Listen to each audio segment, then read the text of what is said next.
స్వాతంత్ర దినోత్సవ వేడుకల్లో ప్రధాని మోదీ మాట్లాడిన మాటలపై బొనుకిరి ఎంపీ చామల కిరణ్ కొమ్మారెడ్డి స్పందించారు. నరేంద్ర మోదీ లాల్ కిలాలో జెండా ఎగురవేస్తూ 100 సంవత్సరాలు ఆర్ఎస్ఎస్ దేశాభివృద్ధి సమగ్రత కోసం ఎలా పనిచేసిందో గొప్పలు చెప్పారు. ఇక ఈ విషయాన్ని ఆయన అక్కడ మాట్లాడే బదులు బీజేపీ ఆఫీసులో మాట్లాడి ఉంటే మాకెలాంటి అభ్యంతరం లేదని కదని అన్నారు. ఇక ఆర్ఎస్ఎస్ అంశం ప్రధాని మంత్రి నరేంద్ర మోదీ నోటి నుంచి వచ్చి ఉండకూడదని ఆయన అభిప్రాయపడ్డారు.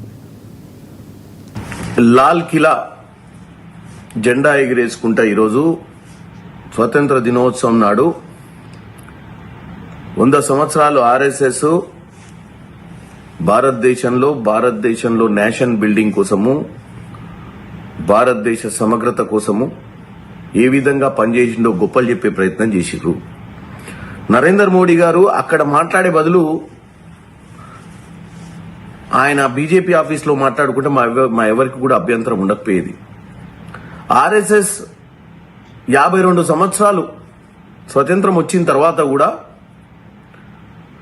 మన జెండా 3 రంగుల జెండా ఏదైతే మన నేషనల్ ఫ్లాగ్ ని ఏ రోజు కూడా వారు జెండా ఆవిష్కరణ చేయలేదు. వాళ్ళ హెడ్ క్వార్టర్స్ నాగ్పూర్లో దాన్ని యాంటీ నేషనల్ అని ఆ జెండా